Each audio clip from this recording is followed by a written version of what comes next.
শুভ সন্ধ্যা হয়নি, এখনো হবে, বিকেল হয়েছে। এখন বাজে বিকেল 5:30, দেখে নিতে পারো। 5:30 বাজতে যাচ্ছে। রেডি হয়ে গেছি, যাচ্ছি বাড়ি। বাবার শরীরটা এখন আগের থেকে একটু ভালো আছে, তবে একটু ভয় ভয় লাগছে। ডাক্তার দেখায়নি, সকালবেলা গেছিলাম, ডাক্তারখানা বন্ধ ছিল। আর দিশা এতে গেছিল, কি বলে ওটাকে, চশমার ওখানে গেছিল, ওখানেও দেখিয়ে এসেছে। পাওয়ার টাওয়ার অনেক টাকা বলছে, 5,000 টাকা বলছে, ডে নাইট কাজ পাওয়ারওয়ালার সাথে। তা বাবা বলো অত টাকা দিয়ে আমার সম্ভব নয়, দেখছে এবার অন্য জায়গায় দেখি, যদি কম ঠমে হয় তো করবে চশমা। আর ডাক্তার দেখানো হয়নি, তবে সন্ধেবেলা যে ডাক্তার পল বসে, আবার বাবা বলেছে যাবে। তা চলো এবার বেরোনো যাক। আর ব্লগ আজ আমি মনে করি জীবনে একটা ভালো মানুষের হাত ধরা অনেকটাই জরুরি। কারণ তোমার জীবনের যে পথটা তুমি চলবে, সেই পথে চলার মানুষটা যদি তোমার ভালো হয় না, তোমার এই কঠিন পথটাও কতটাই যে সহজ হয়ে দাঁড়াবে তুমি ভেবেও পারবে না। আজ আমি এই কথাটা বলার কারণটা হচ্ছে, মা যখন আমাকে ফোন করে বলে তোর বাবার শরীরটা খুব খারাপ, সেই মুহূর্তে আমি কথাটা শুনে না আমার ভেতরটা অনেক অস্থির হয়ে উঠেছিল, কিন্তু আমি সুমিতকে বুঝতে দিচ্ছিলাম না। তবে আমি যখন সুমিতের কানে এই কথাটা তুলি যে বাবার খুব শরীর খারাপ হয়েছে, তখনের মধ্যে আমি ভাবতে পারিনি যে সেই মানুষটা আমার এইভাবে পাশে দাঁড়াবে। সত্যি বলি যে ও আমার এতটা ব্যাকবোন হয়ে দাঁড়িয়েছে না, আমাকে এখন যতই চেষ্টা করুক কেউ মোচড়ানোর জন্য, কখনোই মোচড়াতে পারবে না। আসলে জানো তো, আমি চেয়েছিলাম যে আমার বাবা মাকে বাবা মার মতন করে দেখতে, কিন্তু না, ও আমার বাবা মাকে বাবা মাই বলে। যতটা আমি ক্যাজুয়াল হয়ে বাবা মার সাথে কথা না বলতে পারি না কেন, কিন্তু সুমিত না আমার মা বাবার সাথে এমনভাবে মেশে যেন ওটা ওর মা বাবা, আমার যেন শ্বশুর শাশুড়ি, এরমভাবে রিয়াকশান হয় জানো তো।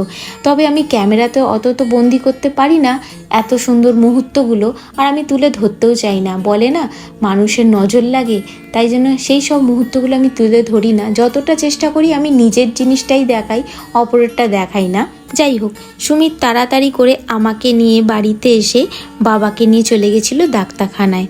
ডাক্তারখানা থেকে এসে যখন আমাকে সব কিছু খুলে বলে, তখন আমি একটু রিল্যাক্স হই। কিন্তু তার সাথে আমি আমার মায়ের ঘরের সমস্ত কাজেতে অনেক সাহায্য করি, কারণ আমার মাও তো একা থাকে, এত বড় বাড়িটা সুন্দর করে গুছিয়ে রাখতে পারে না, তাই জন্য আমি একটু মায়ের সাহায্য করে দিই, আর মায়েরও এতে ভালো লাগে।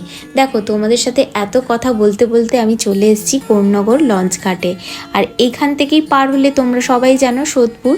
তা আমরা তো সোদপুরে থাকি।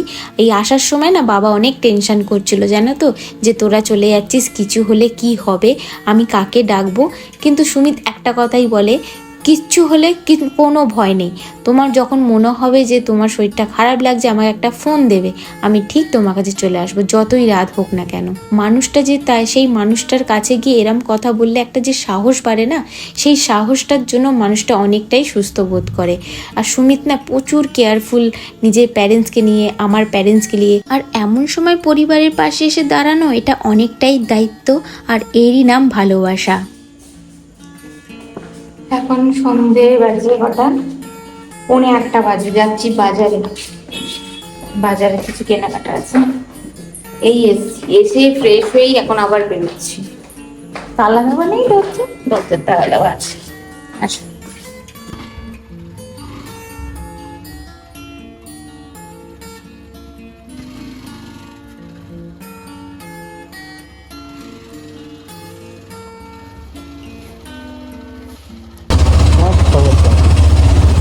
চুলটা টেনে বাঁধলে না মুখটা কি বিচ্ছিরি লাগে, টেকো টেকো মনে হয়। তোমার এ করলে ভালো লাগে, পপ করলে ভালো লাগে। আরে এ করেছি তো, কিন্তু চুলটা সেটে গেছে কেন, ফোনিটন করলে ভালো লাগে। শ্যাম্পু করিনি না, ওই জন্য।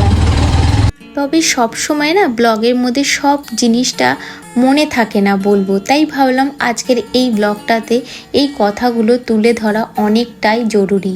কারণ আমি এটা মনে করি, আজ আমার ব্লগটা যারা দেখছো, তাদের মধ্যে হয়তো এরকম আছো যারা শ্বশুরবাড়িকে শ্বশুরবাড়ির মতনই মনে করো, তাই আমি তাদেরকে একটা কথাই বলবো, যদি শ্বশুর শাশুড়িকে যদি নিজের মা বাবা মনে করে তোমরা যদি এরকম পাশে দাঁড়াও না, তাহলে তোমার বউ যে তোমার ওয়াইফ থাকবে সেও দেখবে যে না আমার মা বাবাকে এত ভালোবাসছে, তাহলে ওর মা বাবা যদি দুটো কথা বলে সেটাকে ভুলে যেতে আমার একটুও কষ্ট হবে না।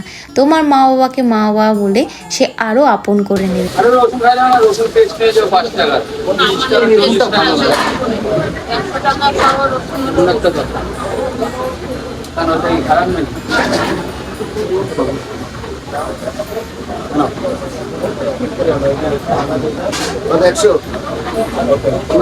বড় থেকে নেবে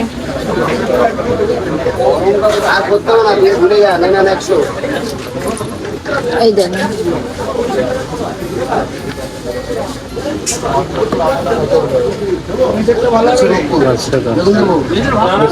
আবার না চলো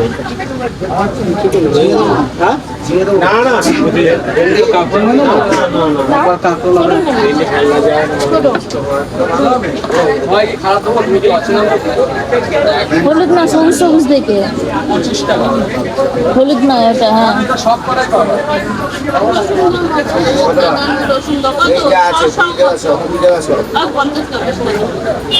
লাইট আছে আম তো আছে না, বড় 50 টাকা বেগুন আছে বাবু। বেগুন শুকনো মাছ রান্না কবে করবো আজকে? আজ রাতে নয়, কালকে সকালে। ঠিক আছে, ওই লাইটটা বড্ড বেশি।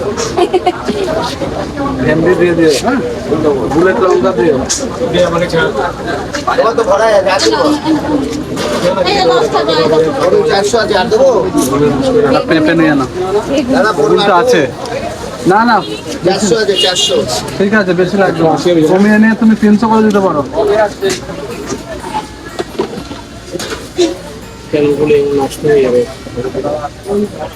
বেগুন বাড়িতে আছে, আবার নেবে? ছোট সাইজ, বেশি বড় নেবেন না। ছোট সাইজের নেবো? একটা দেখো, এই দেখো, ঠিক আছে, এরকম সাইজের না। দুটো 40 টাকা।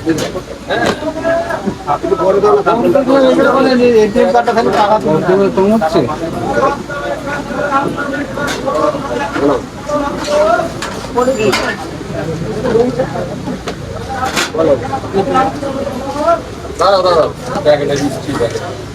ওটা 500 না বেশি? 500 দাও না, কত? 500 10 টাকা আছে। এই লঙ্কাও না, ওই লঙ্কাও না, 10 দুটো মিলিয়ে না।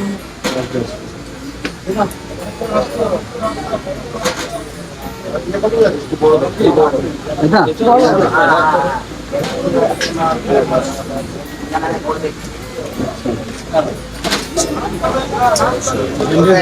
হ্যাঁ, না এটা 10 টাকা দাও, এটা 10 টাকা, মিলে মিলে দাও।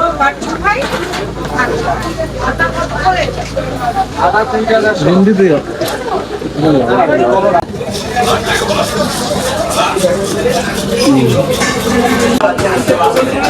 উপরে আসছে, মেয়ে পেয়েছে।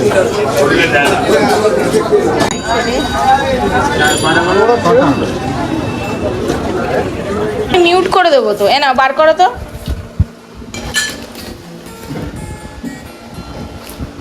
দুধ, বিস্কুট, কলা, ঢেঁড়স, টমেটো, আচার, লঙ্কা, আর এই যে সবজি। এর মধ্যে আছে মাছ, তরকারি। তুমি যাবে ওখানে গিয়ে ফোন ঘাটবে। আমি তখন প্রতিদিন মনে করে রাখি, তুমি একদম আমার কাছে কথা রাখছো না। ওই সব মধ্যে দেখছো সব নাটক এখানে ভর্তি। আজ রাতে হবে ডিমের ঝোল, লাল লাল ঝোল। খাবে নাকি? এই দেখো,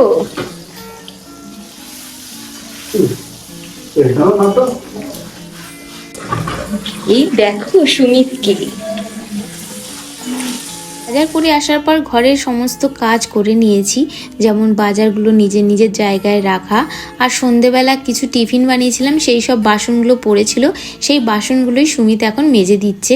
দেখো আজকে ওর কোন দিকে মুড আছে জানি না, আজকে আমার অনেকটাই হেল্প করছে, যেহেতু আমি বাড়ি থেকে এসেছি আর আমার না খুব ব্যাক পেন হচ্ছিল। তা ওকে বললাম বাসনগুলো মাজবে, ও বললো হ্যাঁ ঠিক আছে দিচ্ছি, একটু দাঁড়াও। একবার যদি ওর হাতে ফোন চলে আসে না, তাহলে কিন্তু ও কোনো কাজ করবে না, ওর হাত থেকে ফোনটা কেড়ে নিলেই তবে সব কাজ হয়। চলো রান্নাটা সেরে নিই।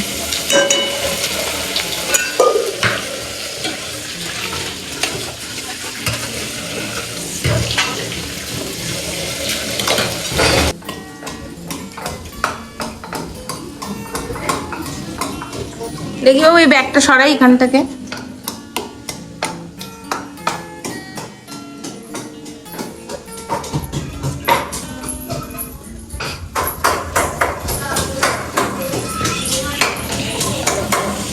হয়ে গেলে এর মধ্যে দিয়ে দাও সব।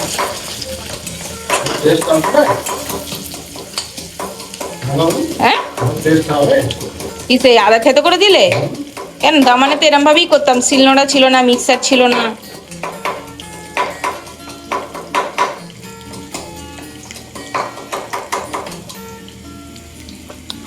দিয়ে দাও কাচিয়ে।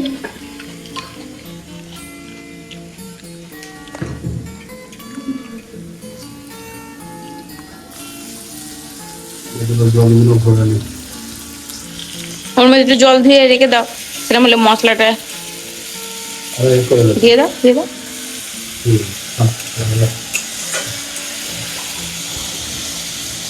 একটা আলাদাই গন্ধ না?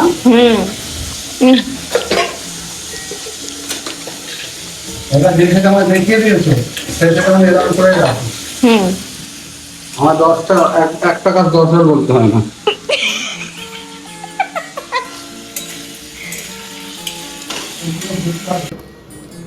দেখো আমাদের আজকে ডিনারে আছে ডিমের তরকারি, ভাত।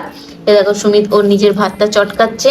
চলো ব্লগটার বেশি লম্বা করবো না, আজকের ব্লগটা এই অবধি রাখলাম। আশা করি আজকের ব্লগটা তোমাদের ভালো লেগেছে। যদি ভালো লেগে থাকে অবশ্যই একটা লাইক করে দেবে আর শেয়ার করে নেবে, সাবস্ক্রাইব করে নেবে আমার চ্যানেলটাকে। তোমাদের সাথে দেখা করবো নেক্সট ব্লগে। আজকের মতন টাটা। ডিম দেখে মুখে জল আসে তো, কথাটা যেন ঠিক মতন বলতে পারছি না।